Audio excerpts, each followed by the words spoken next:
कांग्रेस के पूर्व मंत्री जीतू पटवारी, विधायक संजय शुक्ला, मीडिया संयोजक नरेंद्र सलूजा, जिला कांग्रेस सदाशिव यादव, नगर निगम नेता प्रतिपक्ष फौजिया शेख ने प्रदेश में चल रहे ज्वलंत मुद्दों पर इंदौर प्रेस क्लब में पत्रकारों से चर्चा की। इंदौर स्वच्छता में नंबर 1 है। उन्होंने कहा कि हमें गर्व होता है इस बात को लेकर। नगर निगम ने इंदौर को कलंकित पूरे देश में किया है। जिला कलेक्टर और निगम आयुक्त पर कार्यवाही को लेकर कल संभाग आयुक्त को मिलकर ज्ञापन दिया जाएगा। वहीं बुजुर्ग के मामलों को लेकर कलेक्टर मनीष सिंह भगवान खजराना गणेश पर जाकर माफी भी मांगी। उसको लेकर पूर्व मंत्री विधायक जीतू पटवारी ने कहा कि गणेश जी इस तरह के कृत्य से माफी नहीं देंगे। बुजुर्गों को क्या शिप्रा में विसर्जन करने जा रहे थे क्या? ऐसे अधिकारियों पर FIR दर्ज होनी चाहिए। कांग्रेस मांग करती है नगर निगम के बड़े अधिकारियों पर कार्यवाही की जाए, जिला प्रशासन और निगम आयुक्त पर कार्यवाही हो, जिसके लिए कल 11 बजे रीगल पर प्रदर्शन भी किया जाएगा। वहीं बीजेपी के राष्ट्रीय महासचिव कैलाश विजयवर्गीय ने भी बंगाल से ट्वीट कर इस बात को लेकर खेद जताया। बता दें कि 7वां बजट भी आज आया है कोरोना के बाद, जिसमें एक्साइज ड्यूटी केंद्र सरकार ने कम की। वहीं नरेंद्र मोदी सरकार ने इनकम टैक्स वालों पर 6 साल से घटाकर 3 साल कर दिया है। कांग्रेस ने कहा कि इंदौर शहर की अस्मिता का सवाल है, ये किसी पार्टी से जुड़ा मुद्दा नहीं है, शहर की भावना से जुड़ा मुद्दा है और बुजुर्गों के साथ किए गए इस अत्याचार को लेकर संभाग आयुक्त पर कांग्रेस का प्रदर्शन किया जाएगा और दोषी अधिकारियों के खिलाफ सख्त कार्यवाही करने की मांग करते हुए संभाग आयुक्त कार्यालय का कांग्रेस द्वारा घेराव भी किया जाएगा। उन्होंने कहा कि इंदौर ने जितना नाम सफाई में कमाया है, इस घटना से इंदौर को कलंकित कर दिया गया है। लेकिन अपने सपनों के शहर इंदौर में 7 घंटे बिताने के बाद भी मुख्यमंत्री शिवराज सिंह चौहान ने इस मुद्दे पर कुछ नहीं कहा। ये इंदौर की विधानसभा 1 में 3 बार से हरी सीट संजय शुक्ला ने जीती। उषा ठाकुर जी का कृत्य माफ करने योग्य। मैं जैसा कहता हूँ, भारतीय जनता पार्टी 2 आंखों से देखने वाली पार्टी है। एक कर्मचारी जिसने हिम्मत करके पूरी बात सच सामने लेके आई, मीडिया ने उसको और जनता के सामने ले गए। अब उस पर लिपापोती करके उसी को पनिश कर दिया। जिसने न्याय दिलाने की बात की, उसी को पनिशमेंट देने की बात करी। यह है शिवराज का राज। कांग्रेस पार्टी इसकी निंदा करते हुए विधानसभा में इस मुद्दे को पूरी ताकत से उठाएगी। बीजेपी की एक सवाल कि न देश नहीं बिकने दूंगा, देश नहीं झुकने दूंगा। LIC के जो सबसे विश्वसनीय कंपनी है भारतवर्ष में, उसके शेयर बेचने के लिए बजट में प्रोविजन किया जा रहा है। विनिवेश के नाम पर, सरकारी संपत्तियों को बेचकर धन कमाने के नाम पर 1,76,000 करोड़ रुपए का प्रोविजन बजट में रखा। इसका मतलब है देश की संपत्तियां बेच रहे। उन्होंने कहा कि 3 साल तक 6 साल का जो प्रोविजन पहले इनकम टैक्स की कार्रवाइयों पे था, वो 3 साल कर दिया। इसका मतलब है कि 3 साल घटा दिया, टैक्स चोरों को छूट दे दी। ये ना सूट बूट की सरकार, जो हम कह रहे थे सत्य हो रहा है।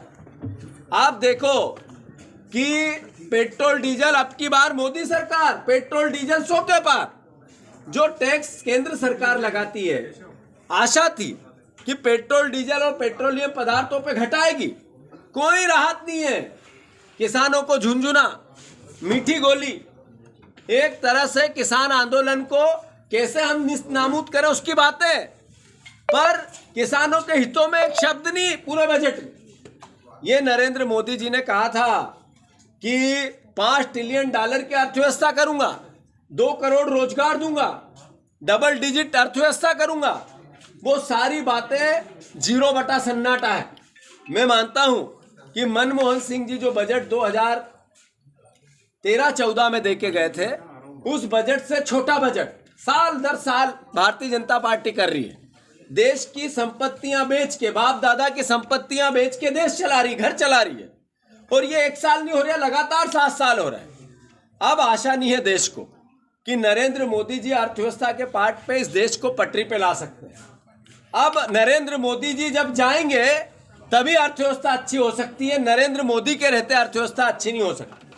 मैं मानता हूं ये बजट देश को रुलाने वाला, गरीब को डराने वाला, मध्यम वर्ग को और हताश और निराश करने वाला, और सबसे बड़ी बात, इस देश की दिशाहीन अर्थव्यवस्था को और दिशा से भटकाने वाला है। पटवारी भाई पाइपलाइन तैयार हो, हम अगले 25 साल तक के लिए हम काम कर पाए। तो कांग्रेस ऐसी क्या रणनीति बिल्कुल लेने आ रही है? हर राजनीतिक दल का दायित्व होता है कि नए लोगों को जगह दे।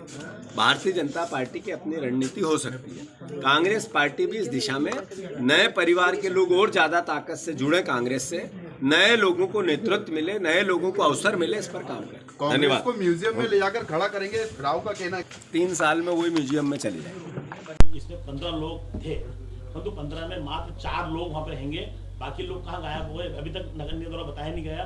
उसके अंदर एक जो 5 महीने पहले पवार मिली विधानसभा में रहते हैं, वो बच्चा आदमी 5 महीने पहले गायब हुआ, थाने में रिपोर्ट भी है, परंतु वो इस वीडियो रिकॉर्डिंग के अंदर मिल रहा है, हर फ्रेंड फोटो में उसका नाम भी है, सब कुछ है, परंतु अभी 3 दिन हो गए लगातार मैं लोगों अधिकारियों से बात कर रहा हूँ, उसका पता नहीं मिल रहा है। और इन लोगों को पूछा तो बोल रहा हमने कहीं छोड़ दिया उसको, मतलब वो अभी भी कहीं हो सकता है कि इनने कहाँ छोड़ा हो, 10 लोगों को अभी तक नहीं मालूम पड़ रहा है। और एक इसका हमारे प्रूफ है, आपके मीडिया में भी है, प्रिंट मीडिया में सब में है, परंतु उसका पता आज तक नहीं मिल रहा। अधिकारियों से लगातार मैं बात कर रहा हूँ, उसका कोई जवाब नहीं दे रहा है। कल उनके परिवार के लोगों को बुलाया गया और उनको दिखाया, एक राजनगर बोले ये आपका बेटा है, परंतु ऐसी घटना हो रही है, खुद प्रूफ दे रहे हैं, सब रिकॉर्ड होने के बावजूद नगर निगम के लोग उसको नहीं बता रहे हैं। वो रेन बसेरा के अंदर हम लोग खुद गए, वहां पे देखा मात्र रेन बसेरा के अंदर 4 लोग थे। इन लोग कह रहे थे ठंड के अंदर हम लोगों ने सबको वहाँ बुजुर्गों को वहाँ भेजा जा रहा है, भीख मांगने वालों को, परंतु उस रेन बसेरा के अंदर मात्र 4 लोग थे। आप मीडिया वाले प्रभाव वहाँ लोग थे, आपने देखा उससे वो भिखारी लोग 4 लोग थे, उसमें से एक नेपाल का जो भिखारी था रामू, उसने 80 साल की एक माँ जिसको घर से निकाल दिया, उसको पालने के लिए लगातार मेहनत कर रहा था। उन लोगों का एक आकाश था जिसका पाँव कटा हुआ था, उसके लिए ना कोई इलाज की व्यवस्था करी, रात भर तो भूखे पड़े हुए थे। हम सवेरे भाभी और हम सब मिलकर वहां गए तो उनको फूड खिलाया, जूस दिया और खाना खिलाया। ये स्थिति नगर निगम की, और बोले हमने प्राइवेटाइजेशन कर दिया, इसका पैसा अधिकारियों द्वारा खाया जाता है। और इतनी बड़ी घटना होने के बाद भी इन 2 शहर कोई कार्रवाई नहीं होती है, इसलिए हम निंदा करते हैं। और कल हम सब मिलकर कमिश्नर का घेराव करेंगे।